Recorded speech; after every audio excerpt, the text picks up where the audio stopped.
Critical Blast, where pop culture gets blasted.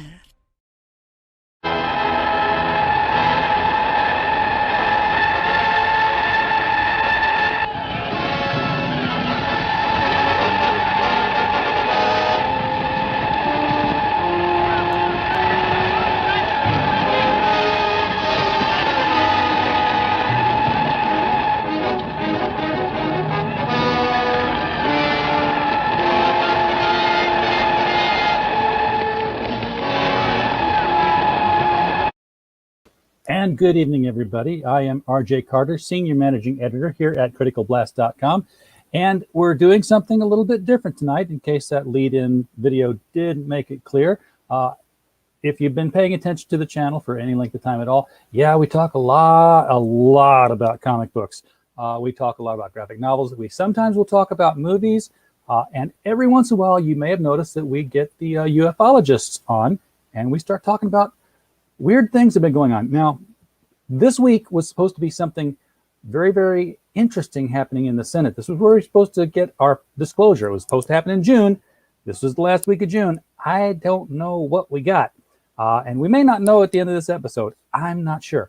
But we're going to talk with an expert in the field of tracking UFOs and actually crunching the numbers on this thing. Not so much, saying, hey, I saw it fly over the trees over here and it hovered and it had red and green lights. No, this is going to be some, actual data, numbers, reports of sightings, graphs and such. So let's get into that.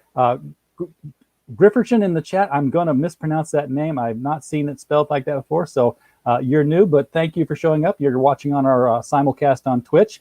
We have with us tonight Cheryl Costa. Cheryl, welcome to the show. Hi. So you've been tracking, like I said, the numbers on this thing and the trends. The very first obvious question that I've got to ask: does this present anything in the way of predictability? Oh, yeah, to some degree, yes. I'll give you a quick example. Back in early 2020, I had taken 2019 off from doing any of the UFO stuff because the reported numbers have been falling into the dirt for about 2 years, almost 3 years. Okay. And everybody was complaining, oh my God, they went home. Space Force chased them away. I heard everything. Okay. And I kept telling people, guys, this is part of a 6 to 8 year cycle. Trust me, they'll be back in a year or two, and nobody believed me. And it was so my predictability on it was so accurate that I got a phone call at the end of February of 2020, just before we went into lockdown. And it was a newspaper reporter in the West Coast. And he called me up and says, hey, my phone's ringing off the hook. We're getting sightings up the wazoo here. So I went out and checked the first 2 months of 2020 National UFO Reporting Center. And because I've been doing this for about 6-7 years, I took the 2 monthly totals, stuck them into a mathematical model I had built, and I was able to predict pretty much what 2020 was going to look like. And it was going to be the best year since 2014 or 2012, and because it's that predictable and to some degree. And so that's the deal. There's a predictable cycle. I've measured it over 60 years. The predictable cycle, the 6 to 7 year cycle, looks like a little snake crawling across the lawn. Yeah, your sine wave kind of graph. Yeah, it goes up. It goes up and then trikes down. And now it's a little different when it starts to go into 2000 from 2001 time frame because people were coming onto broadband at the time, and that drastically improved sighting reports. Yes, I mean 2000 sighting reports was a peak year of about 6,600 something. No, not 6,000, 600. 2001 was more like 4,500. 2002 was more like 5,500. You get the idea. There was this boost because around 2001, broadband became available in major metropolitan areas and their suburbs. Okay. Yeah. And population is a driver, but it's not the only driver. A lot of people say, well, yeah, big populous city, they're going to have lots of sightings. Yes, but there's 4 other drivers that have a major influence. that we figured out, Yeah, and I'm wondering if there's if it's an indication that there were more things to be cited, or if it's a case of there were, more capabilities of reporting the sightings, because we have these things now. No, actually broadband was the driver, because the reporting services didn't actually get online web interfaces until about 2004. Okay. But you started seeing the trend as I studied it back in the 80s. People had AOL mid 80s, Yes. CompuServe, that type of thing. And then by the early 90s, there was a mix of other services that were available. So people were able to email these things to the reporting services, that type of, and across the, with a dial-up capability. Before about the mid 80s, it was all cut a clipping out of the newspaper, provided the newspaper was even reporting it. Sure. And since 1968, they really haven't been, or faxing something in. You saw something on a newscast about some guy in Ohio that was collecting this stuff. You call his answering machine and tell him your story, and this is pretty much the only way these things were reported since the 40s, when Coral Lorenz started the APRO organization and started collecting this stuff from around the country. So and APRO was sort of a branch of APRO, the I'm going to say it wrong, Airborne Phenomena Research Organization, and the Ohio branch or Illinois branch broke off and eventually became MUFON. Okay, that MUFON I'm familiar with. Okay, and there's National UFO Reporting Center, and I utilize the data from both National UFO Reporting Center and MUFON. They've been very gracious with me, and that's how we built our 2017 book, and in this book that we just published just now. Yeah, can you show us the book and tell us a little bit about first of all what's the exact title? Because this is not like an Eric von Daniken, Chariots of the Gods. This is flat out, it looks like a white paper. The first one in 2017, my publisher and co-partner, my wife and colleague on this project, Linda Miller Costa, she published government papers for many years in her career. So she made the first one stark white with the same UFO on the front, and we made it look like a government report. Okay, the idea was to make it a little on the subversive side, Of course. And so we did that. This one, we decided to keep the same format, but we made the book pink for two reasons. There was a huge amount of pushback on women doing research in UFOs back when we produced the first book in 2017. So we dedicated this one to Coral Lorenz, the first woman to start an organization that collected data. Okay, back in 1952, she started the organization, and two women built this book. So we wanted everybody to know this. Plus, we sort of already knew that maybe congressional hearings might happen this year. Yes, and so we were promised. Yes, well, it's still coming. Believe me, trust me. I know it's good. It's coming. Okay. That people on the inside track that I know in DC are assuring me it's going to come. And I'll tell you why, as we talk about what they talked about last week and what they didn't talk about. Okay. But what happened with this book was Linda and I sort of knew this was happening. And then a bunch of people came to us and said, since they closed down Project Blue Book in 1968, you're the only people who's ever done statistics. So we could easily end up in front of Congress. So we had this crazy idea, we were talking about making the book bright enough pink you could flag in an aircraft with it, right? Yes. And we said, wow, wouldn't it be cool if whoever's up there in that congressional hearing has to thumb through our big pink book? And you'll be able to tell on camera that's our book. Yes. So that was our crazy idea, and it might just come to be. You wanted to know about what happened with the release, that little preliminary thing they did. Yeah. A lot of people in the UFO community were very disappointed. Of course, they were disappointed in 2017 with all the great stuff that got revealed about the ATIP program by the New York Times. In fact, the New York Times published a huge piece on us in 2017. And again, everybody yawned. This is the first date had been produced since Project Blue Book. They yawned. Okay. the UFO community as a community wants to drink from the fire hose. Yeah. They want They want to know about Roswell. They want to know every nitty gritty thing. Oh yeah, they want and I want it. I want a congressional hearing that's basically, ladies and gentlemen, the President of the United States, my fellow Americans, please welcome to the podium Urxel from Planet 7. And here's, and walks out and just says hi. That's the definitive proof that it's like, okay, we can't argue this anymore. There he is. When I wrote my newspaper column, I wrote an article about that flavor. Okay. They said, it's going to be like this. The president will be coming out there. He'll have chief members of the Defense Department behind us, senior members from both houses of Congress standing behind him. And he'll make this announcement and everything. But I had a snarky tone in it. Okay. And it was about 3 years into my 7-year column.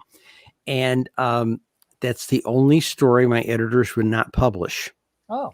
And I asked him, is it the material? You've always given me a really long leash. I mean, I've got away with everything they let me print. And they said, we think the snarky tone that you had in it takes away from the fact that you've established a sense of gravitas. You're an expert now, and you've got to hold up that position now. I'm going, oh, jeepers, Yep. Can't have fun with it anymore. But, when the paper went under in 2019, because I was technically always a freelance, I still owned the articles. So the publisher, when they closed the paper down, the publisher let me come over and purge all my articles off the server.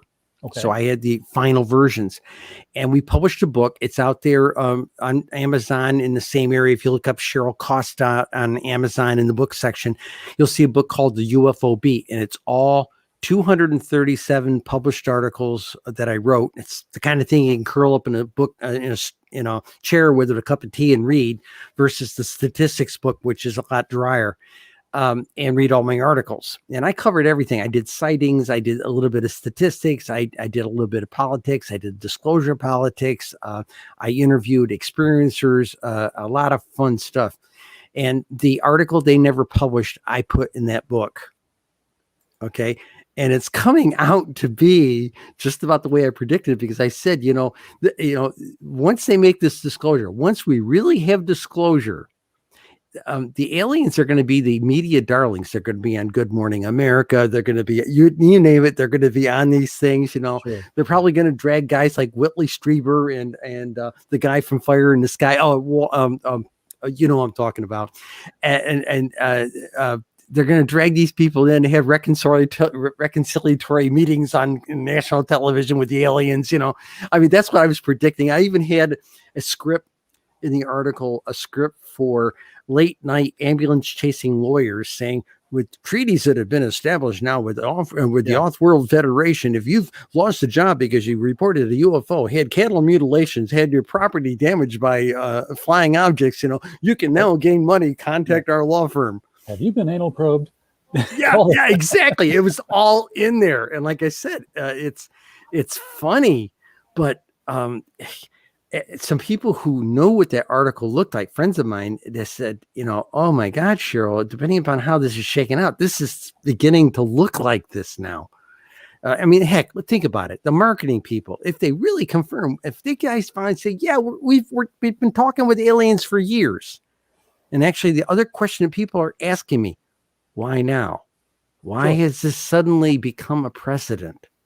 Why did they start buzzing the Navy for the last 20 years? Okay. And there's a couple of reasons for that, I think. But the bottom line is that it once the cat is out of the bag about alien cultures, we're going to have alien perfumes, alien fashions, you name it. Everything's going to be, our society will be contaminated with the topic matter for years to come. And with the way we have a celebrity worship culture, we'll welcome, I for one welcome my alien overlords.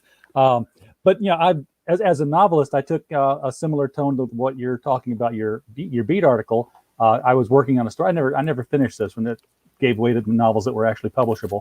But I got to thinking, if you had the technology that these aliens supposedly have to, make it all the way here, and we can't make it there, they have better tech than we do. What in the world do we have to offer them? Why would they come here? And I brought it down to a microcosm. Like, well, there's corners of the Earth, of this very planet, that has nothing technologically that we want. There's no resources there, and yet we go there. Who goes there? Missionaries and relief workers. I was like, what if the first UFO lands in Central Park and gets out and says, have you accepted Xenu as your personal savior? Let us show you how. And all hail Xenu, Well, we have Robert Roberts in the chat with us. He is hail Xenu, fellow Tigakians. That's his every night. He's here with us and saying hi. Woody Muller is in the chat with us. Jack's Showroom. Thank you all for being here. Appreciate you coming in and giving us a listen while we go off on an unusual topic here. Now, Cheryl, your book is reporting sightings, and as I understand it, because back in the 80s when I was a teenager, I was alive then. I was, all I had was the World Weekly News, and that was the Bible for me for alien sightings. J. Allen Hynek was, I checked, he was a real person. They weren't faking these articles. I got outed in the World Weekly News. Oh God. 1985. Okay, I get up front to your audience. I'm a trans woman. In those days, I was still living as what's his name, and we had given an article to a local paper, and in those days, we didn't know something done in the local paper went out on the wire, and World Weekly News put the article up a couple of weeks later, and I had thought this little paper in upstate New York, my family will never see this. My grandmother bought her copy in the supermarket, so that was a national outing. Actually, it was a blessing, depending upon how you look at it. You were forced to talk about it then, so I became a national activist. Yeah, I was on. The government tried to take. I worked for a major aerospace corporation. They tried to take my clearance away, and they said, "Well, we think you can be blackmailed."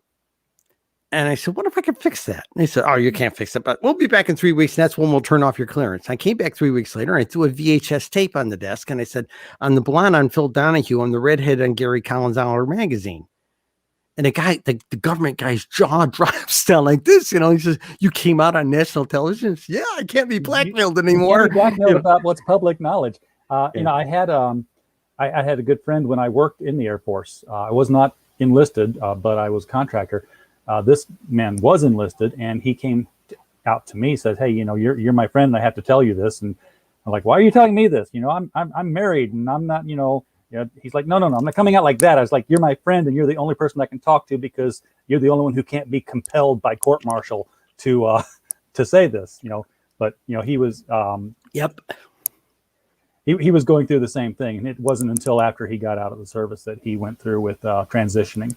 So I was in two services. I was in the Air Force for 2 years, served in Vietnam. I climbed telephone poles, and I climbed telephone poles in Vietnam. People shoot at you on those things. Yes, stay down.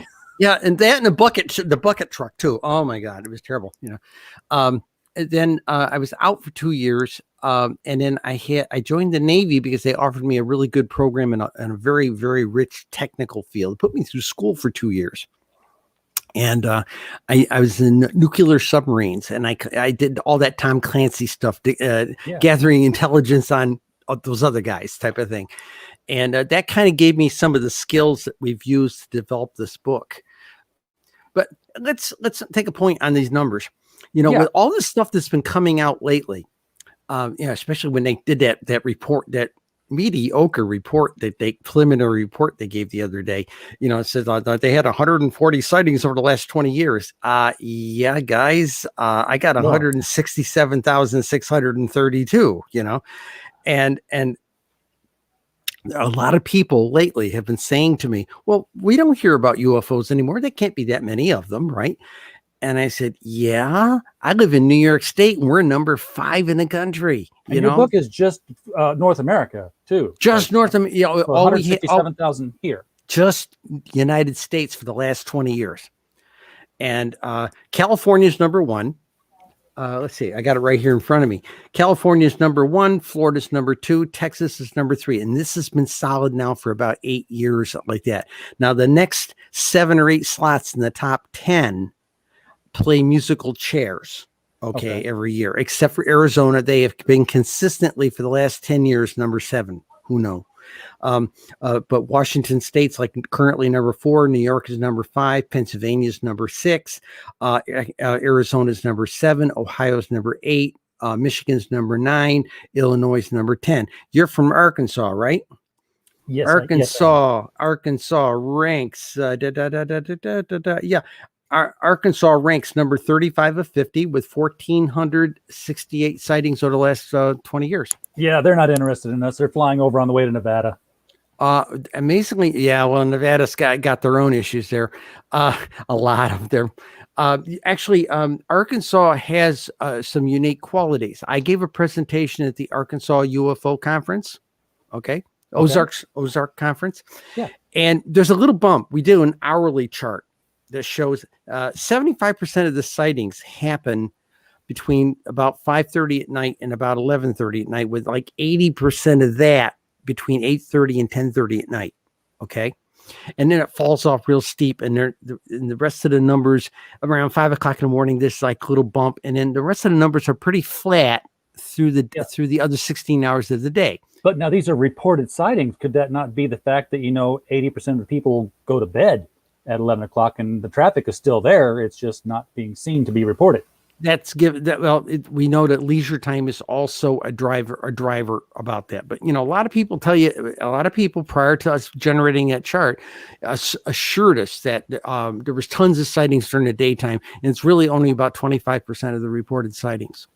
Yeah. Well, this 5 o'clock in the morning thing, we thought we had a handle on it. The first taking the dog out, the first smoke in the morning, going out and taking the snow off the car, or whatever, And there was a bump in Arkansas at 3 o'clock in the morning, and I couldn't explain it. I had no idea what it was, and I had the chart up at the conference. And after my talk, these 12 big guys come down looking at me, and he says, "Sure, we're all chicken farmers." I said, "Okay." He says, "We grow a lot of chickens here in Arkansas." I said, "Okay." He says, "Yeah. That's when we prep our birds to go to market about 3 o'clock in the morning." And again, that leisure time thing, they're outside. They're outside right then. Okay. Woody Muller's asking if that conference was in Eureka Springs, Arkansas. And okay, because that's where I'm sitting. Oh my gosh. Okay. I'm sitting in Eureka Springs, technically Holiday Island, but they just kind of cut that off recently and became their own little town. The cute little thing about that, when they were bringing us in from the airport, I was riding in the passenger side of the big 8-10 passenger vehicle they were bringing us all the speakers in with. Sure. And every time I looked out from the highway, I was always looking down a ravine that went down forever. And I'm going, my God, But I would love to speak there again. It was I spoke someplace every 2 weeks for just about the entire year of 2019. I have enough time to get home, run all my clothes through the wash, repack it, and go out again. And that one in Eureka Springs was probably the most fun of all the conferences I went to. Now, I was going to ask this earlier, and then we got kind of veered off on another tangent there. But you're reporting these sightings, and as I understand it, there are different categories of sightings, which we all learned when Stephen King did the movie Close Encounters of the Third Kind.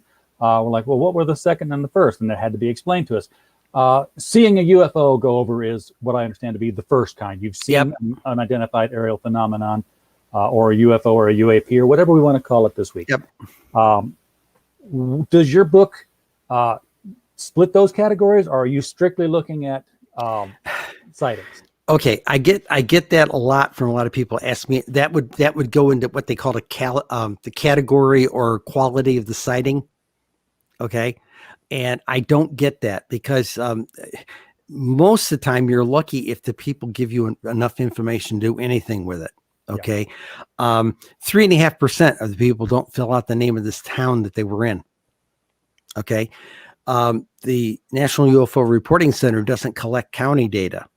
MUFON does, but it's dependent upon the guy who didn't fill out the name of the town to fill it in. So they collect it, but it's collected very badly. So when we did our first book, one of the things we did was we developed a method for going in and entering the county data. And at that time, it was about 121,000 sightings. It took a long time to put that in. We now have a process, something that took us 2 months to do back then, I can do in 2 days now. We've developed a really, really tight process. But the quality of the sightings, no, we collect. Here's what we collect: shape, date, time. Okay, date, time, year. Let's say I said date, time, year, shape. I get the shape again. There was something else here. Let's see. Oh, location, city and state. Okay. And that's about it. Now, some people ask us if we kept the duration information. We didn't, because it was so sporadic. We decided it wasn't really measurable. And then we supplemented the database after we cleaned up the spelling. It took us 650 hours to correct the spelling of cities. Yeah. Yeah, okay. Clean data is important. It was very difficult to do, especially, even if the guy spelled the name of the city right or didn't mix the cases or something like this, it'd always be something like Eureka Springs next to Joe's Bar and Grill, and you can't sort on that kind of thing. But we collect that. And then what we did with our database, we supplemented county information. And on the last cleanup effort we did from August of 2020, hey, we weren't going anywhere, 2020 to first week of January, I was putting in 8-hour days trying to fix this thing. Thank God I'm retired now. So we added longitude information, zip code information, corrected the city spellings, and corrected counties if necessary. Okay. So we really, really augmented it a lot. And then we also tweaked all the algorithms we had built into the database. So we were able to extrapolate other kinds of data from things. So it's been quite the process.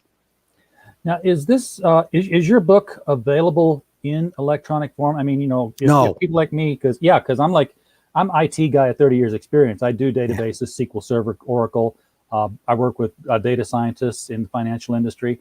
And I'm like, I would just wondering if it's something where there'd be like a distributed analytics process where different people could crunch the numbers different ways and say, hey, this is a trend I discovered, and report it back in. We've had, after the first book came out, we had tons of requests for the database. Okay. Nobody offered us a cent for point one. Of course not. For all our effort, right? The other issue was there is the first book we put out in 2017, that white book. There is one Kindle copy available. I have it. We ran it through that process. Okay. I had it on my Kindle one night during the middle of a radio interview, much like this. And I couldn't get the charts fast enough up to answer the question, where I could just flip a couple of pages and it was right there in my lap. Right. Okay. So there's that. The other issue was my partner, and who is also my publisher, my wife. She is, and I know a lot of people say, oh, it's your wife. Don't think she's the little lady in the background. No, she's the little lady in the background with 2 machine guns. Honest to God. She's a little under the weather tonight. Otherwise, she would have been here at the interview with me. Linda published government documents for the National Academy of Science. She was the head librarian at the Environmental Protection Agency for 15 years. Okay, she's a smart lady. And she said, let's do a scientific study and census of UFO sighting reports. No anecdotal information. We'll just crunch the hard, cold data. That was the original objective of the book. Okay. And so it was really her idea to do this. And I've got an analysis background. My degree is in entertainment writing and production. I got the top hat and the cane. She's got the real science degrees. Yeah. On the other hand, she doesn't go in front of audiences of 5,000 people, and I do. So, there's a little, I do most radio programs as well. But the thing is, I had the military analysis background and carried a lot of that analysis talent into 32 years at Lockheed Martin doing analysis work of various types. Okay. And I'm a retired IT security professional, and so that's kind of where the book came from. And we decided, let's just crunch it for all it's worth, find out what people don't know. And at that time, we found out that population wasn't the only driver. We found out that temperate weather was a driver. We suspected leisure time. By the second book, we found out leisure time, hours of darkness were drivers. Access to broadband is a driver. Okay. Because they have a place to report to. or a method to report. Ease of reporting. Yeah. Okay. Ease of reporting. The secondary influences. Now, these are the ones that doesn't affect every single state, but do affect a number of them a certain way. Give an example: proximity to large bodies of water. All the states that happen to be around the Great Lakes, the St. Lawrence Seaway, the Atlantic coast, the Gulf, the West Coast, that type of thing. Those are major bodies of water, and it influences it tremendously. Proximity to toxin. Now, these next two are coming from a colleague of mine by the name of Tom Conwell. He may have been on the show for all I know. Tom has taken our 2017 data and went on and started putting pins in a map and started figuring out things.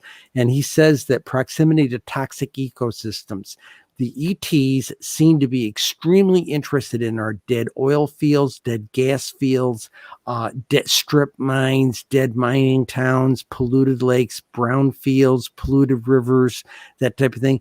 They seem to loiter around those a great deal. And a lot of people call me up and say, "Oh, they must hang out around our nuclear power plants." Actually, no, they don't. Not from the data we collected. I have the address of all 55 operating nuclear power plants in the country. Now, that's not to say nuclear weapons storage depots, nuclear weapons development sites, and manufacturing sites. I don't have those addresses, but of course, they're not exactly listed, and I'm not going to look for them either. But the government has already told us that they do see. Well, Lou Elizondo from the old ATIP program told me they seem only interested in our high technology, which is a translation for our high nuclear technology. Okay. Yeah. But the other influencers, bodies of water, proximity to toxic ecosystems, proximity to geological fault lines, huge. Visibility to high visibility media reports. So there's a big media report today in your state, in your county, or something like this.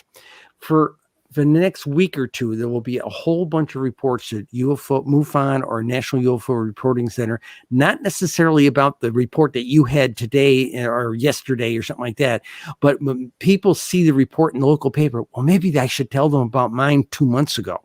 Oh, yeah. Okay. So it's not that they're seeing it now, but they're like emboldened. So there's usually an enhancement to the amount of people who saw the thing that just happened, but there's also a lot of people who go back and do retro reports saying, well, I had this one 5 years ago, or I had this one 2 years ago. So when your book is tabulating all this, I'm going to assume that rather than maybe you keep track of both, but do you keep track of the date of the report and the date of the incident? Because when somebody's calling in today to backdate something, we track only the date of the incident. We don't. Okay. I decided not to track the date of when they were posting it. Okay. I didn't see a huge amount of relevance, and databases get real big and in a hurry. I don't have supercomputer capability here. I'm running this on a laptop. The last influencer was something we didn't expect, but we sort of have a theory on this. It's called the generational effect. Los Angeles County is the number one county for sightings in the country, not the city, but Los Angeles County. Okay. Number one county of over 3,500 counties, 3,200 counties. The second largest one is Maricopa County, Arizona, which is essentially the Phoenix area. Now, what do they have in common? The Phoenix Lights about 25 years ago or so. Okay. And in the Battle of LA back in February of 1942. Okay.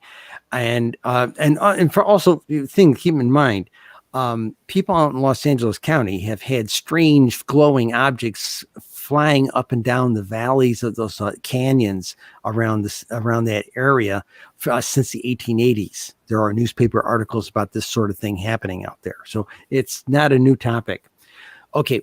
With like the Battle of LA. Hey, people heard those stories Grandpa told about the Battle of LA, and Mom and Dad were telling me about the Phoenix Lights. And we seem to think this generational effect is maybe if I look up regularly, I'll see something special. Right. Okay. And it seems to be something like that. Again, it's more of a piece of guesswork. It's more psychological, but Linda's first degrees in psychology. And the more we talked about it, it seemed very probable. So when you're talking generational, you're talking like within the same family. generationally, not like 20 Yeah, years. yeah. Well, that and extended family, that type of thing. Sure. But there another point came into this. What from when I was doing my newspaper column, I interviewed a number of experiencers, and in a couple of situations, I was invited to like a backyard barbecue.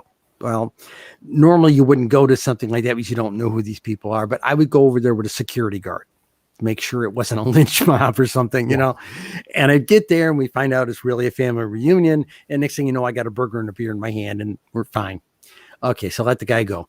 And eventually, it usually would go down a scenario like this. Hey, great to meet you. We want to introduce you to our Aunt Polly who saw da da da da, or was touched by picked up by aliens, or probed by aliens, whatever, or Uncle Bob who saw Foo Fighters during World War II. You know, one case, a matriarch sat me down, started flipping through a family album, and the family album had tintypes in it.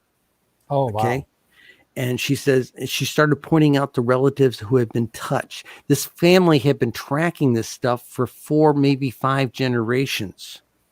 And there seems to be, and I've talked to other experiencers, there seems to be a generational thing going on. And I've talked to at least 2 families that tracked 4 generations worth.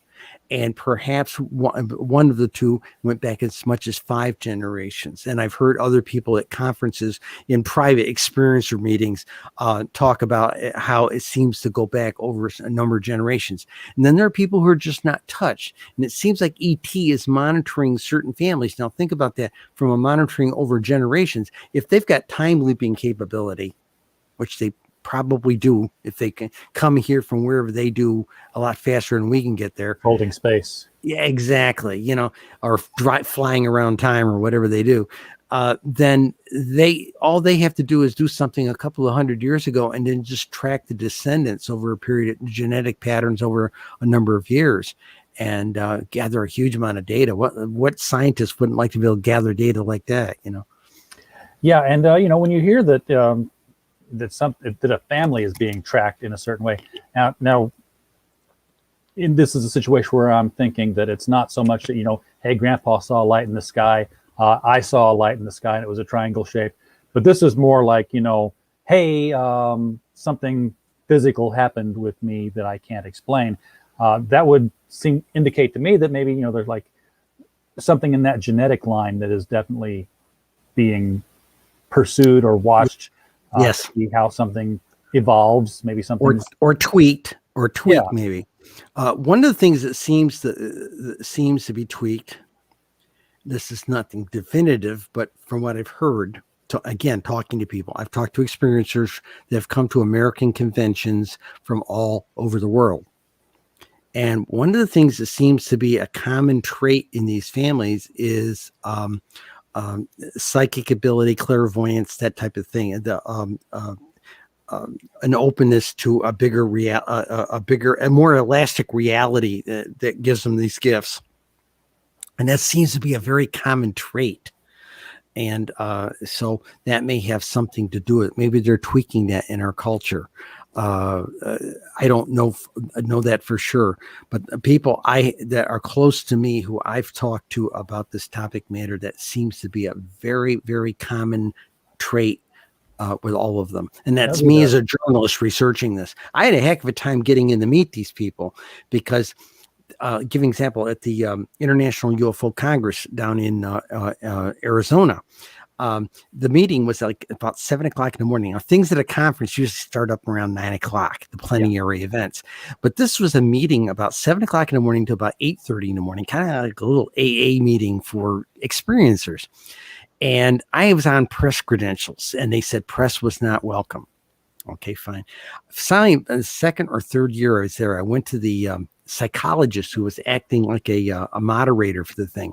And I said to her, I told her, look, I'd like to learn. I won't out anybody. I won't report about any individual story. I might report about the overall thing, but I won't out anybody. I want to learn. She said, okay. So Linda and I went to this thing. And, you know, we kind of half believe the stuff you used to see on upper cables. Oh, I got probed. They took my eggs. They did this. They took that, you know, and it was a terrible experience. And I got in there half expecting to meet 25 or 30 people crying in their coffee. They got probed. I got in there, and it was about 150, 175 people, and the meeting had all the energy of a tent revival. Those folks are great, and they told us to take care of our planet too, you know. And I was going, whoa, there's this common thread here I'm beginning to see. Now, people say, why now? Why are we getting ET doing this? You know, they've been, the whole thing with our ecology and our ecology situation. Yeah. My wife worked at the Environmental Protection Agency back 40 years ago when they said all of this would be going down about now. And everybody laughed at them all the scientists she worked with. And when I first met her, when we were first courting, she says, our advice, drink bottled water, don't buy coastal property. Okay. The ice caps are going to melt. And everybody going, yeah, no, they're not going to melt, you know. Well, look what's happening. They're melting. And we got 80-degree day and 100-degree days up in in Washington State. Northwest, yeah. Right. And they had a 90-degree day up in the Arctic the other day, you know. So, okay. They were talking about this tipping point. Former vice president was talking about the tipping point there in the Inconvenient Truth a couple of years ago. Right. And two things we think might be happening. Point one, either ET has made, over the years, people in the UFO community have said the government has been touched by these people numerous times. And it seems like the government always tries to cover it up, hush it up. Okay. Well, now it may be, they may be untouched again and been buzzing our fleets. And maybe it's time, either you tell your culture or we will. Yeah, no, we've had you're at a tipping point. I think they're telling us you're at a tipping point. We can help, but you all got to be in on this. Yeah, you talk about a couple of times now about buzzing the fleets. We have had Stephen Bassett on the show in the past, and love Steve. He's talked about how regularly they shut the power off at NORAD. Just UFO sighting, no power at NORAD. Turn it back on because they shut it off for some reason. They've been shutting off our nuclear missiles for 30 years, you know. Yeah, you're not launching today. Just you know what's funny? You know what's funny? In 68, a guy by the name of Edgar Condon, Eugene Condon, filed this now infamously known as the Condon Report to Congress. And basically what it was a whitewash to get the Air Force out of the Blue Book business. And they were trying to calm everybody down. And he basically gets in there and says, okay, we don't need to spend money researching this stuff. Nothing of any fruit is going to be learned by studying UFOs. Yeah, nothing to see here. Nothing to see here, you know, move along. But the problem was, and of course, what did they do? It shut off all federal money, except maybe in some dark programs. But I don't even think the dark programs got as much money as we think they did, personally. But the funny thing is that the money got shut off. Academics couldn't get involved with it. Only the Invisible College investigates this stuff quietly and privately like the rest of us do. Okay. I hope you've heard of the Invisible College. Okay. So there's all this. So we've got 50 years that we lost to understand this phenomena. We have lost 50 years because of the man. And you can blame some people in the Air Force because some high-level people in the Air Force failed to tell Condon they were shutting off missiles in the missile silos in Montana. If he had known that, we might be having a very different conversation today. There's a lot of these stories, and we could spend 6 hours on discussing just that kind of stuff. But how about modern? How about now? Yeah, let's talk about now. And before we get to now, go ahead. Talk just a little bit about the book again, please, because I haven't seen any pages from the interior of it. I don't know how do you suggest somebody read the book? I mean, it sounds like almost like reading the phone book at some point. So what kind of yes and no? Yes and no. Slice and dice the day. The first book was very much like that. Okay, it really was a lot of charts, graphs, and numbers. The second one, we spent probably a good 50 to 75 pages we took articles and essays that we wrote about the things we thought were important to be in the book. Okay. And we also wrote an extensive piece about what we call it. The title of it was Measuring the Phenomena. All the steps we took to measure this phenomena in terms of years, months, days, hours. Okay. Right. What states had the prominence, what the top cities were, the top 216 cities were. We measured over 3,000 of the 3,125 counties. Okay. So we did an extensive college level paper on it in there and explained that. And then we started sharing the secret sauce with the pink book was we analyzed the shapes, years, months, hours of the day. And the funny thing is, what people generally don't know, do you know the different shapes that are out there? There's about 33 of them, and some of them have seasons that only show up certain times of the year. Now I knew about the different shapes, and I've had, I look at the ones where like, oh, I saw a distinct saucer shape, and then they're like, well, there's also the cigar shape, and I'm like, yeah, it looks like when you turn a plate on its side, it's the same thing. But the huge triangles that look like the B-1 bomber, only bigger. I saw one of them. I saw one of them. 2012. I was working I had retired from Lockheed, and I was working for a newspaper in their technical department, kind of a foot in the door kind of thing. And I was home about 3:30 in the morning. We had just got done running the morning edition, and that's about the time we'd all get home from running the press. And I had just parked the car, and I had a little ritual, especially on a clear night. I'd stand there in the driveway and look at the Big Dipper. Okay. And I was standing there. All of a sudden, I heard this boom, boom, boom, boom, boom, boom type of buzzing, humming sound. And I started noticing that all the stars above me were blotting out. Yeah, disappearing. And this thing goes over. It's moving maybe 40, 50 miles an hour tops. It's over a football field long. It's about 3 stories deep, got a couple big glowing things on the back, a big red light on the bottom. And it's moving along nice and casually across the sky. And I didn't know what to do. Even in those days, I wasn't about to report this thing. Okay. You are the reporting person. I wasn't the columnist yet. I wasn't a columnist for another year. Okay. But that was one of the things that kicked me in the butt and says, you really got to start going out there and pitching this idea of doing a column on this thing. And I got dumped out of a lot of people's offices when I pitched it at our paper. I pitched it at about half a dozen or a dozen other papers. I got escorted to the door by security. I mean, they just chased me out.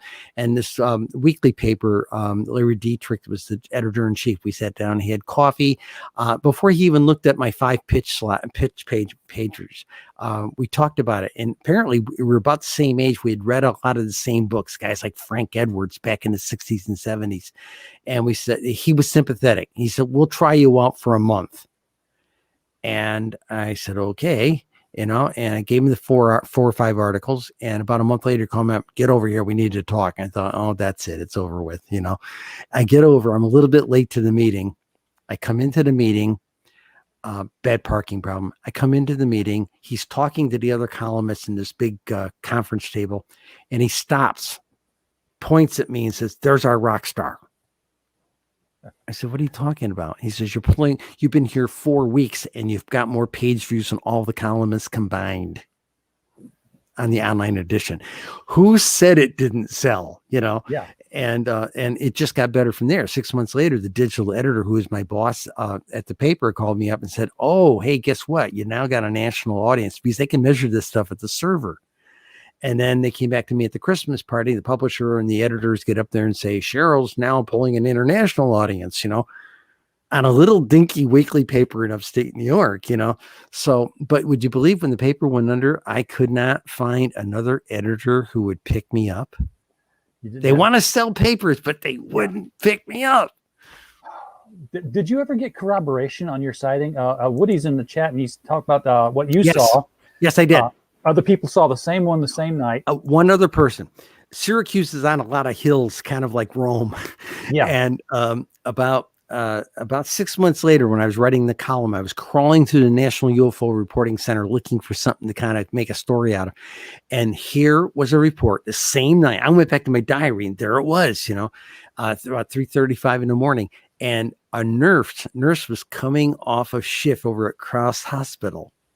Okay. And she saw it. And of course, it would have been to the western sky for her. So she saw this thing and she reported it, and I felt better about it. I Yeah. made sure I wrote it up, Yeah. Woody's friend saw Sure. one. She said it filled the sky. And of course, the one I was telling you about in St. Louis, multiple people had seen that one. It was early 2000s. And it was, again, triangular, and everyone said it was the entire sky was just this huge giant triangle ship.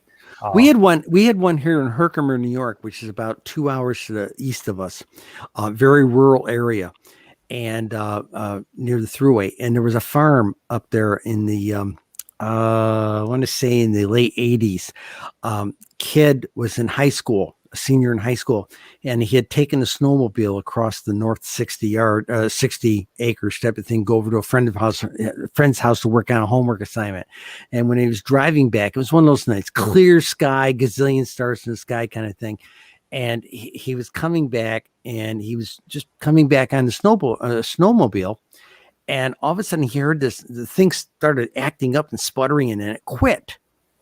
And he heard this humming sound, boom, boom, boom, boom, boom, boom. And the stars started blotting out and everything. When the thing went over the power lines, we're talking the Northeast grid here. He said it was like lightning from the grid jumping up at it. All the electrical field from the grid were jumping up and arcing to it. It was amazing. So it's like these things are possibly fueled by ambient electricity, and it's just sucking. That's why your cars stop. And batteries go dead on the roads whenever they had these sightings, like Betty Hill. I reported a couple of stories like that myself. People who had 3 lights came down, 3 bright lights came down, blue ones, and they formed into a white light, lowered itself down into an industrial park area up near Albany, New York. All the cars on the access roads to that industrial park area quit. All the cell phones went dead. Okay. People said it was like it was a ceiling in a nice hotel. It was like 15, 20 feet from the ground. You can almost reach up and touch it. Yeah. Okay. And when it decided to leave, it pulled back up about 200 feet above the ground, split apart into 3 things. They all went off in their own little direction. And I tried for a year to get other newspapers in upstate New York State to report the thing. I held off on reporting the story for almost a year. It happened in February of 2013. I begged other editors to report the story, and they would not report it. So the last story of the year for 2013, I reported the story. Yeah. And, one of the big differences that's between 2013 and now is that we've given rise to the era of the citizen journalist. Yeah. So you don't have to report to anybody anymore. For $300, you can register a website, set it up, have somebody host it for a year, and start reporting your own stuff. Which what a lot of people are doing now. So I guess, and you would know about that because you're now collecting. Not only, I'm sure you're collecting from MUFON, which is siphoning from all these other sites, but you've probably gone around to the other citizen journalist sort of websites as well. Actually not. I only draw down National UFO Reporting Center. I do a download from them, and I do a download from MUFON. And actually, this last one we did for this 20-year sighting measurement, it's the last one Linda and I are going to do. We're a couple. We may not look it, but we're a couple old ladies with AARP cards drawing pension and drawing Social Security. And people keep saying, "You can do a 5-year update." I'll be 75. No, baby, we're not. But what this time right now with the 20-year sample, that's more than many scientists get to study in some kind of big study. Yeah. So we printed this book. We're getting ready to print 50 individual state books with concentrated, like this one here, we could only get down to the county level for every state. Okay. Because it was big. Had we printed it out down to the city level, we have resolution down to the city level. That's why we corrected all the city names. Okay. Right. If we printed it out, it would be the size of 3 Oxford dictionaries stacked on each other. It'd be 6,800 pages. Wow. So So this what is summarized to different group to different levels. Yes. So what we're planning to do is we're going to do a single book on every single state. It'll look a little bit like the desk reference book, but it'll be strictly a title kind of like UFOs over Arkansas, that type of thing. And we're going to do state charts right down to the zip code level in every state, right down to the city level. And in the back of the book, there'll be a printout by county, city, and the shapes for every city that had sightings during the 20-year period and from 2001 to 2020 across the top of the page. So there'll be a big chart back there that you can look it up almost like a phone book. Here's your town over 20 years and what shapes were seen and how many of them, what year. Okay. And with things being like you said, they've been seasonal in certain areas, and by the shape types. And this gets right back to the first question I asked going into this. If there's a cycle to this, if you have one of these things, you should be able to tell now is a good time to go out and look for things of this particular shape. Let's, sit out in the backyard tonight and have a bonfire and see what we see. Yeah, that's possible. In fact, by the time we actually put the state books out, we'll be able to do that. And the other thing we're going to do, there's 50 state books. And then what we're going to do is we're going to do 30, there's 33 shapes. And we're going to do 33 analysis books on the shapes. Okay. And this is over the next year and a half, 2 years. Okay. Yeah. We are going to put these things out. And basically what will happen when we're done, and there might be a couple other little tweak books that we want to study a particular tweak out there of some sort. But what we will have at the end of this thing, if we get through it the way we want to, and we've got it all formatted out. See, we're not sitting down writing a typical book. We're building everything in PDFs, and then we assemble them in Acrobat, and we can literally build a book by like stacking blocks, And so we're going to be putting these things together in a standard format. The biggest thing, is the slowest part, is the cover design. For every 10 pages of extra size, you got to have a different cover size. It's a pain, but we're licking the technical problems. But the bottom line is, we will have published about 85 books altogether of this, and it will be. And this is what Linda and mine's legacy wants to be. We want to be able to provide the largest. This is going to be the largest published, organized, collated collection of UFO data ever published in human history. Yeah, I mean, you got 167,000 sightings, and you got multiple ways you can slice and dice that data into different books. Exactly. So you just change the angle of the analysis, so to speak, and you've got something entirely new to look at. Something that's not in there, though. A lot of people write us and say, hey, we want your database. We want to see all the cool stories in there. The first thing we take out when we get it from MUFON is we take out the narrative. We don't need it. We're just keeping the what, when, where, why, and what shape that type of thing. Because it colors it. You don't need to color the data. Because the numbers are what's important here. This, if you want to keep statistical analysis of something, how a person felt when they saw something and what they were coming home from isn't relevant to the story. Not when you're doing statistical analysis. In fact, I've had a lot of people come to me and say, well, Cheryl, and this is so funny. I'm going to say this a certain way. And it's almost the identical same way.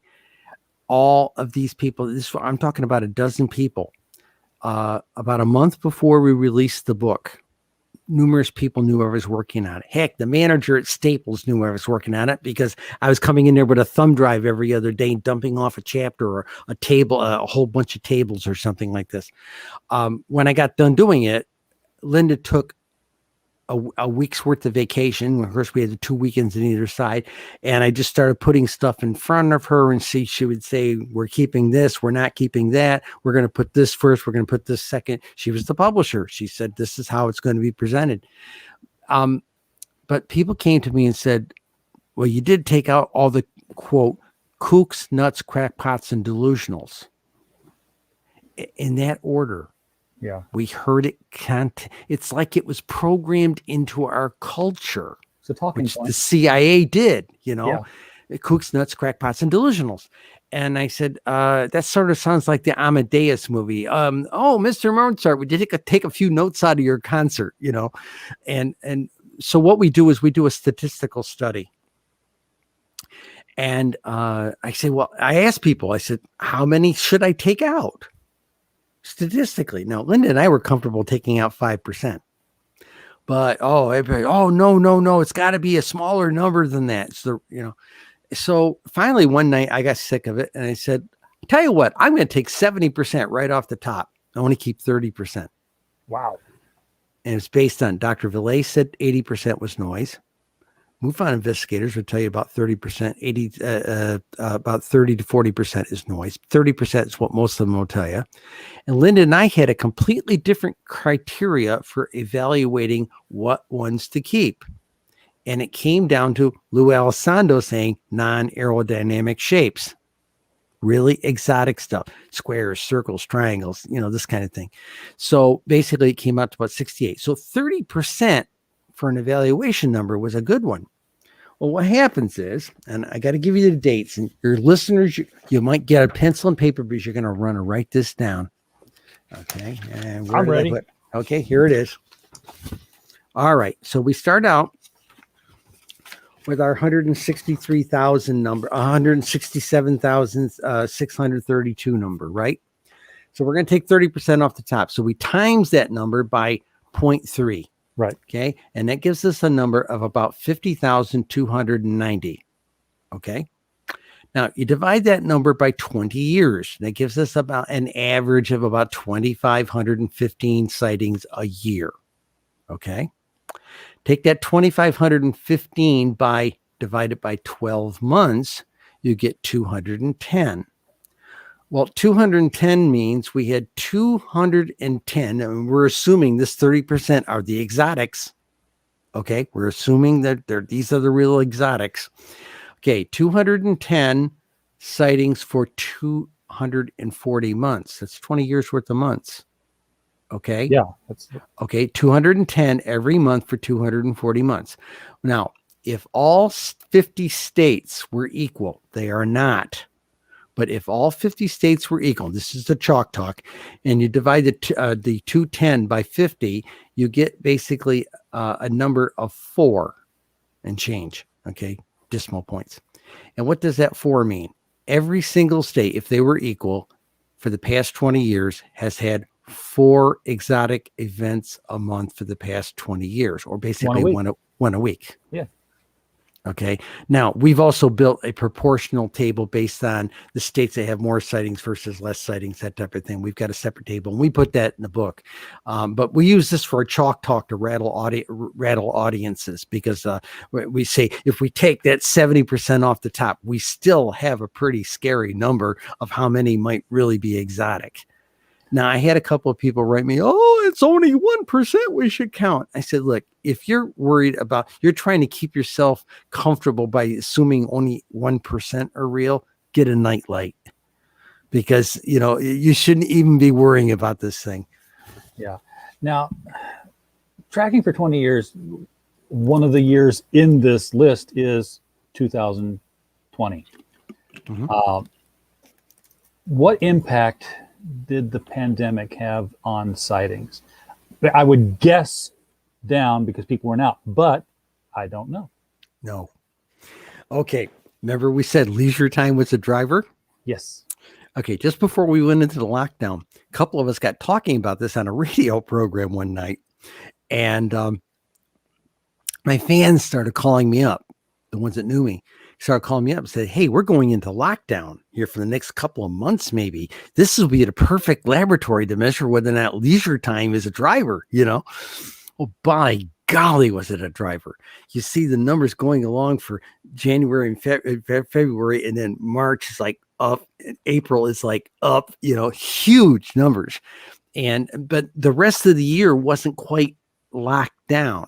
It was significant, but it didn't have a spike like March and April did. Okay. So yeah, it did sort of prove out the leisure time function, because what did we do when we were locked down? We either sat inside eating all the time, watching streaming television. Okay. I mean, I put out my UFO beat book. I had something to do, Yeah. um, but we all put on 20 pounds. I finally have lost that 20 pounds. I've worked really hard the last few months getting But rid we of that didn't 20 see the pounds. sky. But you did. People went outside to go. They did go outside. They were outside in the backyard playing horseshoes. They weren't out in They weren't going out in public. They weren't going to basketball games. They weren't going to bars, but they were outside. They were still walking the dog. They were still playing with the kids in the backyard. They were still sitting on the deck smoking cigarettes and drinking tequila. Okay. Lots of people told me this, and a lot of the sighting reports, if you read the narrative on the raw data, we're talking like this, so that's it. That's the thing. People, the leisure time thing was a driver. People were outside because everything was shut down. I knew I went outside. I just didn't know if I was being one of the minority going out in the backyard. But we weren't asked to shelter in place per se. We were just asked not to congregate. So like I said, I went outside. I did stuff outside. I went for walks in the woods. My spouse went with me for walks in the woods. We took a mask with us, but we went for walks in the woods. And fewer distractions. It was people were distancing, so they weren't talking with each other. They were looking around and saw. Yeah, and that's another issue and people are not distracted, we'll say, by their phones and things like this. They see things. Yeah. One of the things we noticed when we measured the days of the week, back in the 70s, the UFO investigator late John Keel, he had processed maybe 800 to 1,000 sightings that he had on punch cards. Okay. And he had some university down in Colorado someplace run them through. And they came up with, the program came up and said Wednesdays was when most sightings. And of course, for many, many years, everybody spoke of the Wednesday effect. Okay. Well, actually, when we cranked the data, people asked me before we published the first book, well, what about the Wednesday effect? And I didn't know. So I went back in and looked at the data, and we found out that 86% or so, it was Saturday. Okay. Yeah. And then people were saying, well, what about the Wednesday effect? Well, actually, there were some states that it was Wednesday and some states it was Thursday. And a couple of our interns, my spouse's interns, were looking at that data and said, well, those are all southern states. We're from down south. That's Bible study night, and we thought, true. Oh, maybe, you're coming out of Bible study night, getting in the car. Hey, honey, look at that, that kind of thing. So again, this leisure time thing. There were some others, a couple of oddball states where it was a Tuesday or Friday night or something like this. The one night that was consistently not a peak, the one day that was consistently not a peak day is Monday. Yeah. And again, that's not necessarily because there's nothing there to see. It's because the people aren't in a position or in a place where they would see because of the leisure time effect. Very probably. Yeah, very probably. I mean, for all we know, not about the UFOs. 1,000 a night. Well, as George Knapp made a point to me, it's as much about human activity as it is about the ET. And I said, yeah, absolutely. Give you an example. February, hands down, is the 1 month that's the lowest month for UFO sightings everywhere, even in the Southwest where it's warm. So who knew? With this temperate weather thing we discovered. Yeah. States like New York State, New England states, that type of thing, Great Lakes states, it's quiescent amount of sightings all January to about May, and maybe November to December, October, November, December. But in the June, July, August, it goes up like this. Okay, right through the roof, July and August through the roof. Linda one afternoon was putting the first book together, and she looked over her terminal at me. I was working on something else, and she said, did you notice there seems to be a latitude difference with the monthly chart? And we'd already had a bunch of UFO investigators tell us, oh, plotting UFOs by month, that's stupid. We had a lot of people tell us that. Oh.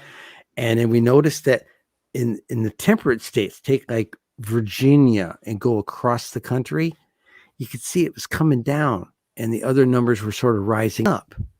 And then you got in the south, deeper south states, not the deepest south, but the deep south states, Georgia, going across Texas, things like this. It's statistically flat with a little bit of a dip in the summertime because it's so bloody hot. Nobody wants to be outside. Okay. Right. And then when you get in seriously deep south states, there's a big dip in the middle. And the only other place that had that big dip in the middle, not driven by warm weather was Alaska. They have white nights from May, June, July. Of course, you can't see and anything. Hours of darkness. Okay, so that was the driver there. So those are the mechanics that we were able to equate to things. The goofy thing with the hours of the day thing that was really kind of fun was, remember I said after 1 o'clock in the morning it falls off steep, and then there's like this bump at 5 o'clock in the morning. Right. Some places had something weird going on, like Clark County, Nevada, Las Vegas. There was a bump at 1 o'clock, 2 o'clock, and 4 o'clock. And I showed it to a MUFON investigator up there. And she said, well, Cheryl, that's when the clubs let out. Yeah, okay. People are outside. Again, people are outside. So we can take questions from your chat room, guys, if you want. We've taken all the good questions that were, and the people we got right now are not asking nice questions, so I'm not bothering. It's open to the public. People can say not nice questions. Are they asking what? Are saying that they don't know what gender I am? You know? No. They did not. Oh, I've gotten that in a couple of rooms. You know, hey, here's the deal with that. If you're having a problem with me and my oddball gender and how I come across as being kind of weird, like a set of snake suspenders, but my flavor is, if you can't deal with me, you'll never deal with ET. Trust me. Yeah. No, just basically things like, I think Donald Trump is an alien. Okay. What do you think it's like to be probed? So, yeah, nothing there. Go have a digital proctology exam by your GP. That's what it's like to get probed. Yeah, exactly like that. Woody's been here with us the whole time, so definitely a strong fan. And Woody, if you're in the Eureka Springs area, man, maybe we'll pass each other on the street sometime and say hi. I drive to Berryville quite a bit here. It's been an interesting discussion. I do agree. It's been an interesting discussion. Like I said, I used to clip the articles out of the World Weekly News, and I was just collecting these things up because I wanted to be the 14-year-old expert on all things UFOs in the country. And that was the only source of news I had, was the World Weekly News. Would you like to know some top counties and top cities? Sure. Let us know. I mean, yes, especially, if this is a cyclical thing, like, where would you be? How can I ask this question? Who should look tonight? Okay, this is technically July. Okay. Yes. Anywhere in the northern states for sure. Okay. Anybody who's considers himself a four-season kind of state where you get spring and a serious snowy weather, that kind of thing for winter. Anybody in the northern states should be July and August are the best times for that, provided it's clear. Like we've had thunderstorms here for 2 days, so it's not clear. Now, where am I doing this show from? This is not my house. I have my best friend from second grade owns a lovely cottage up on the St. Lawrence River in the Thousand Islands. Okay. Fortunately, he has broadband in this thing. Nice. And so we're in a cabin with broadband, and I look at the St. Lawrence and I'm looking at Canada across the way there. It's Canada Day today. So they had a lot of fireworks yesterday. Might have some tonight. So I'm pulling up statues of Queen Victoria in Canada. I'm like, they did? Yes. Somebody, I was saw some TikTok videos that were being put on Twitter, and they were like, just pulling down these statues. I'm like, when did you overthrow the Ayatollah in Canada, guys? Oh, so I'm a big fan of Vicky. She's not amused. No. I know. Okay, so basically, any place up north, in the temperate states, again, still the summertime. These summer months, June through about September, are the best times to look for this stuff, provided the weather's clear. Now, up in the Pacific Northwest right now, they're quite literally dying with the heat exhaustion. So I don't think we're going to have a lot of sightings on those nights because everybody's going to be a prisoner of air conditioning. Okay. Yeah. And this is going to goof up the numbers. It's going to really gum them up because usually you only see this kind of a dip. Well, give an example. Pacific Northwest, Portland, Oregon is a major heavy hitter for sightings. It was like number 6 for the 20 years, for sightings. Well, they're up there in that hot weather. So maybe if we were to do these numbers at the end of this year, we would see these months there'd be a tremendous fall off. Who knows? Now, you mentioned the number of sightings near large bodies of water, the number of sightings near geographical plate shifts and fault lines. Have you had access to other databases where you might be able to get primary key hooks into things? Like, I've got this information here. It's geodata. What geospatial databases can I log into that might tell me, events happening in an area, or natural disasters happening during a certain period of time, and get correlation on any spikes in sightings and such? No. Yes and no. Okay. I've had several professors come to us and ask us for the data. Okay. And like I said, nobody came offering money or anything. In fact, it seemed to be one of these little pat the little ladies on the head. They'll give it, they're dumb bunnies. They'll give it to us for free, and our attitude is, why am I going to help this guy with a PhD? The white book should have been my master's degree, and this pink book should be my PhD. Okay. And that's my attitude on this.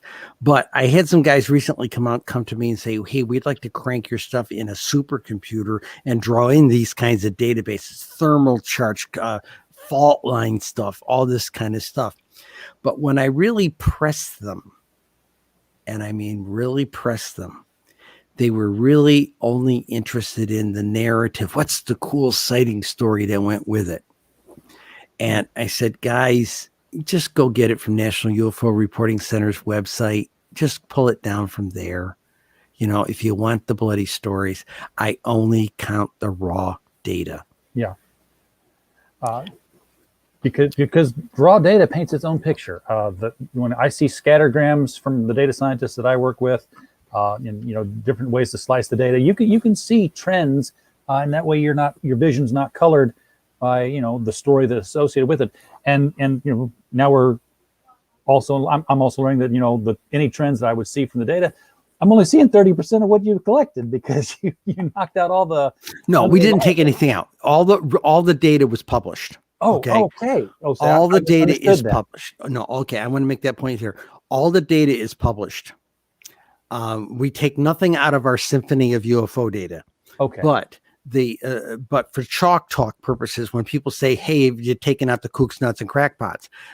We say, "Okay, let's do a little chalk talk on that." Okay, and find out what numbers. And guess what? That 30% number shakes out to be the non-aerodynamic, really exotic shapes. Anything that could be in that 70% would be things like a cigar shape that could easily be an airliner on the side. There were other the cylinder shape. Yes, I know there really are cylinder UFOs. I've seen pictures of them, but probably most of them are seen in the daytime. Gee, that's probably really an airliner. I want to see a cylinder. If it flies like this, then I'll be more impressed than, if it's going across like this. Yeah, that's the point. The picture I saw was one that was, going like that. They're always going like that. I want to see a police box. Show me that. There, thank you. I've got one of them on a T-shirt. So the bottom line on all of it was we took the raw data and we've augmented with other material. The trick was we wanted to be able to generate reports that nobody had ever seen before, nobody ever gave a consideration for. Like today, I got the bugs worked out of the database with the zip code stuff that I was able to print out, and I'll email it to you after the show. I was able to print out a graphic of the United States by zip code, where every zip code that had a UFO sighting in the last 20 years. And a couple of days ago, I printed out every county of 3,125 county and county-like entities. We had 3,078 reporting counties. Okay, so it literally fills up the map, but you see these holes, different places, and a lot of those holes are places where there isn't rural broadband, and that's a big deal. So recording goes away, shows no data. Well, one of the things I told Steve Bassett I was going to do, I told him, I said, I'm going to send a report, just a report, to everybody on the Senate, at least Senator Warner and Senator Rubio, but I'm going to send them a report with the top number summary, okay, for the United States, the top number summary for the two states they represent, along with the zip code maps of sightings, which are pretty impressive, for their home states, as well as the home states of everybody on the Senate Select Committee for Intelligence. That ought to get their attention.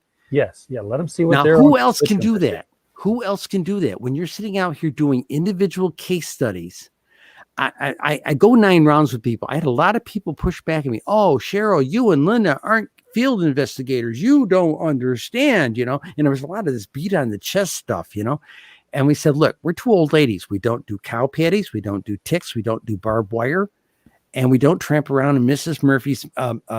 Murphy's cow yard to do research. We fly computers. We use libraries, Yeah. And we, instead of studying one case study to nauseam, like some people in this community do, we decided, instead of studying one ant, we decided to study the bloody anthill. Yeah, take that 10,000-foot view of things. I wish somebody would do the same thing, and maybe they are, and I just don't know about it. Instead of going out in the woods and beating on trees with a stick and yelling at the top of your lungs, just count the number of cryptid sightings. The Bigfoot sightings.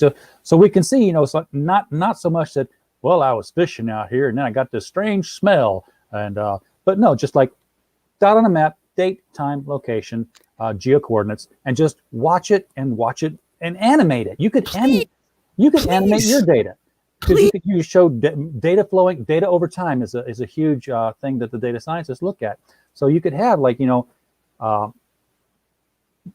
could make GIF files or GIF files or however you want to pronounce it. Yeah. Where it's like, January 1st, January 2nd, January 3rd, everything plotted for each one of those days, and then just show them in succession and watch the points of data and see if they flow or move or... We're thinking about doing that with our zip code things, when the sort is based on a single shape, and strobing it through each year or each month of each year, and showing you, you can see across the United States one particular shape and where its appearances were. We're already seeing trends where some shapes only appear in certain states, some shapes appear every place, that type of thing. We're seeing some stuff like that. I'm only one person, and I don't have all the time in the world to do these animations like I would want. And I've asked people if you want to join me and help me with these things, but everybody just wants to read the bloody stories, and I'm not going to share that data. I want the geo coordinates so I can plug it into a Delorme mapping software, and just put a dot on the map, and then say, okay, that's January 1st. Now, okay, all the January 2nds, put dots on the map, and then run each one of those maps at a 1/24th of a second. Do you have that capability? I do not have the Delorme software. I don't have any geo mapping software available. Because I put that longitude information in, and I've got time date information. Google and Maps I would say that again. Google Maps has that capability. You can work with a Google API. I might just do that. I forgot they have that capability. But then if you make one for every day, just all the sightings, and what Google can do is not just a dot on the map. You saw a triangle, you put a triangle. You saw a circle, you put a circle. No, I've had people ask me that. The problem is the scale of what I've got right now. If I put a triangle on there, it would blot out the whole page. Okay, people said, "Why don't you put a little flying saucer where everyone saw one?" I said, no. "You're assuming I've only seen a few of them. I mean, I've got hundreds and thousands of these things." Yeah, but on a specific night, there'd only be that's a different thing. Yeah, and that's what I'm saying is if on January 1st, you're like, here were all the triangles, here were all the saucers, here were all the cylinders, and then if you do that for a whole year, and it wouldn't have to be done like typing into Excel or something. This isn't a database. You can extract this and import it straight into the Google API. And then save each one of those as a JPEG.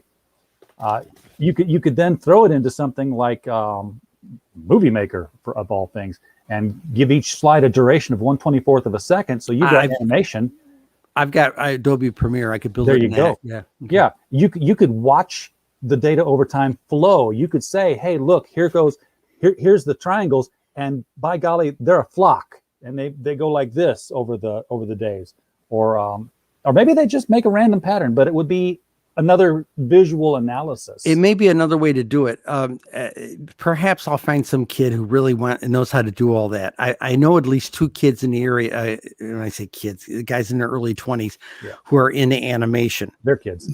And they would really, if I was able to generate these Google API things, I could probably hand it off to them. Yeah. But Linda and I have been very, very proprietary about sharing what we've got, because we've had too many people trying to steal it from us. Yeah, and you've worked on it too hard. And our attorney basically said, wait a minute, it's not just the raw data. One, that data isn't yours to exactly give away. You had to ask for it. You shouldn't be giving it away. Point 1. Point 2, the database has been so augmented with our own. I'm a former retired IT person. I wrote a lot of algorithms. Yeah. That's proprietary information at this point. And my attorney absolutely had a hemorrhage and said, no. And that's another reason we don't have a Kindle book. Because I published a book. I was a playwright before I did a lot of other things publishing wise. And I published a book of 8 of my 25 plays. And the publisher came to me about a year or 2 after we published it and said, hey, can we put that up as an ebook? And hey, that was the thing everybody was doing. I said, sure. Within a week, it was pirated and was all over the internet for free. Yeah, my publisher. That's not going to happen again. I don't think my publisher gets pirated. I write Remo Williams, the Destroyer series. Remo Williams. I know that name. 1985, Remo Williams, The Adventure. Oh my God! Yes. You write that? Well, I do now. Okay. But I've only written the last three novels in the series. Do you know there's a new product coming up shortly on Amazon? It's in Kindle. Okay. And it's called Vela. It hasn't been announced yet. Okay? I've heard of the Kindle Vela. Because we publish books too. It's going live here shortly, sometime in July. I don't even have a firm date, and I'm an early adopter. Okay. And what I did was I took some of my serial novels, and I started out as a short story writer. Okay. And they started turning into serials, that type of thing. Yep. So I put 2 of them up. I've been loading 2 of them up. I got one up. It's called Quiet Heads. It's about remote viewers 80 years from now when it's a commercial thing. Okay. It's a commercial companies, that do remote viewing for resource management and things. And we follow this one lady through her experience of joining one of these companies. And it's called Quiet Heads. And then there's another one. It's called the Earhart Squadron. It's in another universe where Earhart survived her round the world trip, and when they come up with the Tuskegee Project, she goes to FDR and said she got elected to Congress, and she asked FDR if she could do a women's squadron, kind of like Tuskegee, and he turns her down. Pearl Harbor happens, and he says, "Do it." And I follow these women through their training program and in their first assignment, protecting the Caribbean. So the deal is I've got this serial alternate World War II story going to be released on Vela. Very cool. I love that kind of Harry Turtledove stuff. It's great. It's fun. totally unrelated to anything other than the fact that it's ebook. Sure. Did you see the information? And maybe it's old, but it was coming back up again, where ebooks were being edited by the not the publishers, I guess, but by the distributors to take certain words out. For instance, Nook. The example they showed was Nook had gone through all of their ebooks and had replaced the word Kindle globally with Nook because they didn't want to advertise the Kindle. But then you had Lord of the Rings, where the hobbits had nooked a fire in the valley, and it was like it totally changed. Not just an advertising page or hey, find us on Kindle and Nook. No, it changed the absolute meanings of stories because I heard something about this and I was appalled because the AI. I've heard that people were using the AI for this what I'm going to call social editing. Yeah. And it's wrong to do that. That is censorship. I don't care about the commercial side of it, but it is censorship. And, it is censorship no matter how you look at it. And that's the thing. I'm not crazy about e-publishing anyway, because you mean the book you bought 2 years ago, and suddenly somebody decides that editor should be canceled, that writer should be canceled, and suddenly you don't own the book anymore? Right. It vaporizes? Or the editor or the writer gives into harassment and says, okay, I'm going to take that chapter out. Now now that chapter is missing. That whole story segment's not there anymore. There's a permanency to paper. And I don't know. I'm a conspiracy guy where I'm like, you know what? 30 years from now, history is what Google says it is. Yes. And if Google says the first president was Abraham Lincoln, who are we to argue? Because what proof have we got if all the paper's gone? I've got a wife for a librarian, and her attitude on this thing, paper is forever. Yeah. I'll give you an example. I know there are stories on old phones and my first Kindle someplace don't even have a power supply for those things anymore. And they might find it after I'm dead up in the attic. But, they're still finding things that Beethoven wrote in somebody's attic because it's on bloody paper. That's right. Paper lasts. I'm finding stories that I wrote 20 years ago that I looked at this as, I know that's my writing. I don't remember ever writing that story or those characters, So paper is forever. I keep finding them in the bottom of a box, I serialized a novel, not really a novel, but it became a novel. I serialized a novel, a chapter a week in 8th grade, 1981. I said I serialized, and she thought I said something, and she's trying to answer my question. Stupid Siri. I love Siri. Always listening.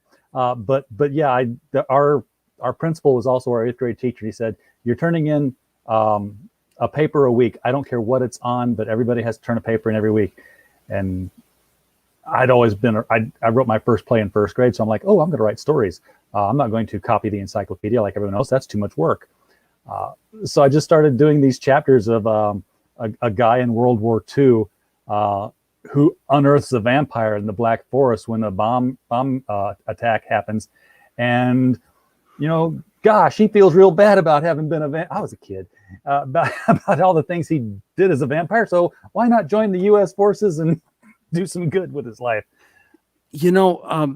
Somebody I know wrote a story not unlike that. It was set in Vietnam, and after they napalmed this area and burned off all the vegetation, it burned off the wooden stake, and these vampires came up out of the ground because the stakes got burned because the napalm burning heated the ground so much that the stuff deteriorated. Yeah, they're back because that's all you got to do is pull the stake out of the vampire and they're alive again. They're not dead in the first place. They're just kind of incapacitated.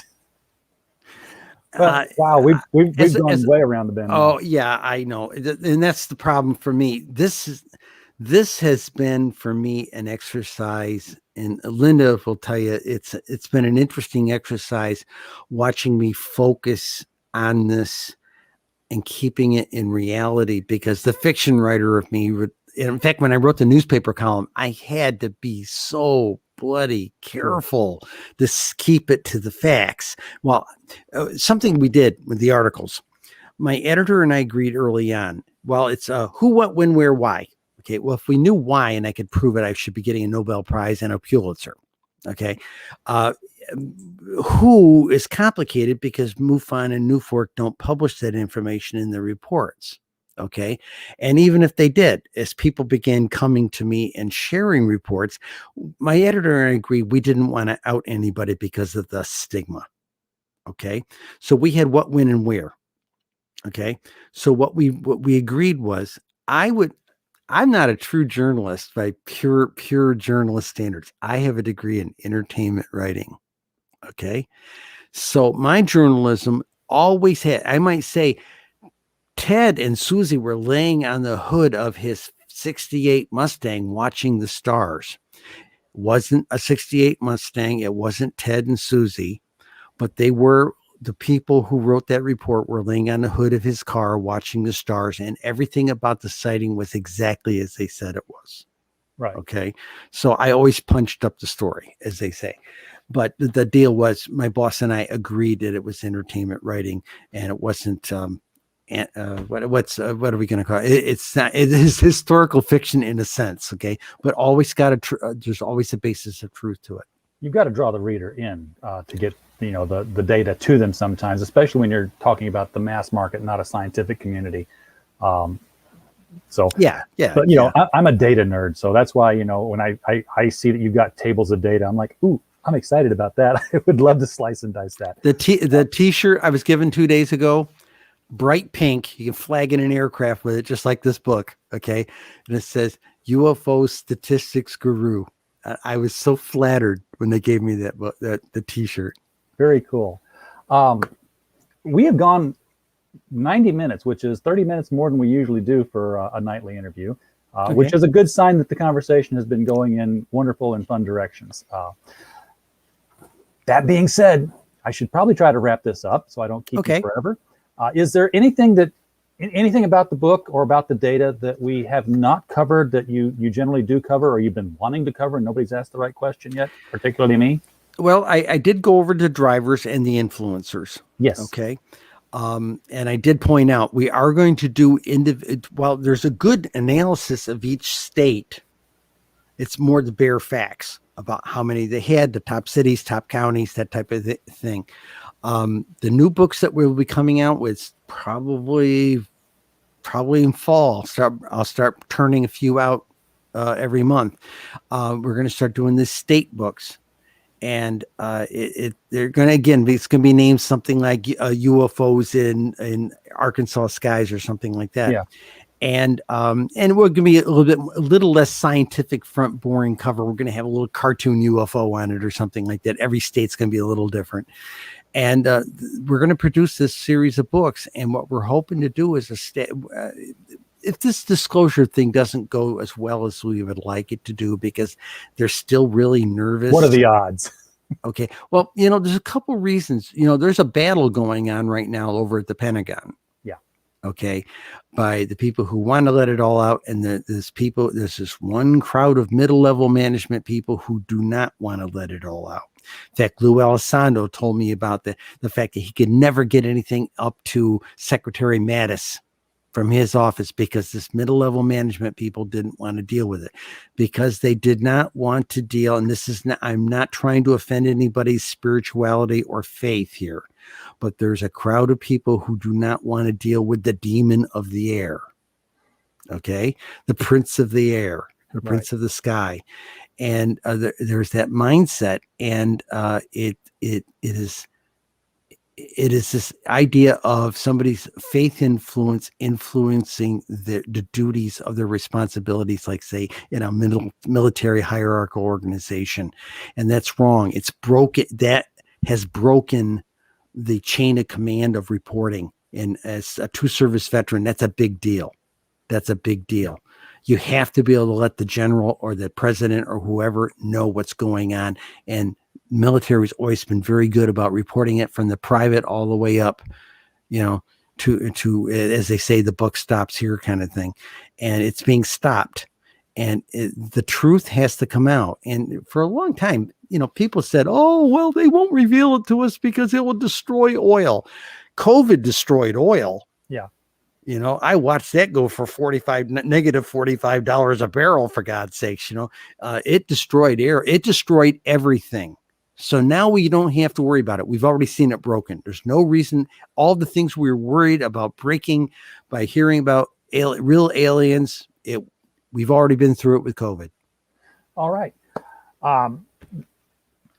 All I can say now is thank you for the work you've done and for bringing it onto our show. Anytime. And one last thought. Yeah. Okay. Does this show do paranormal stuff? We do paranormal stuff whenever I feel like it. Okay.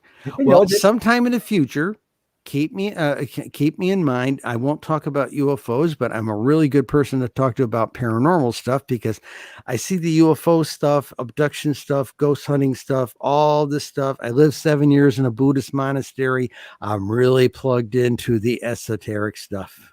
We should do a panel some night. That would be fun. Get a bunch of different experts from different fields and just have at it, guys. It'd be like a mini online convention panel. I'm an ordained yogi.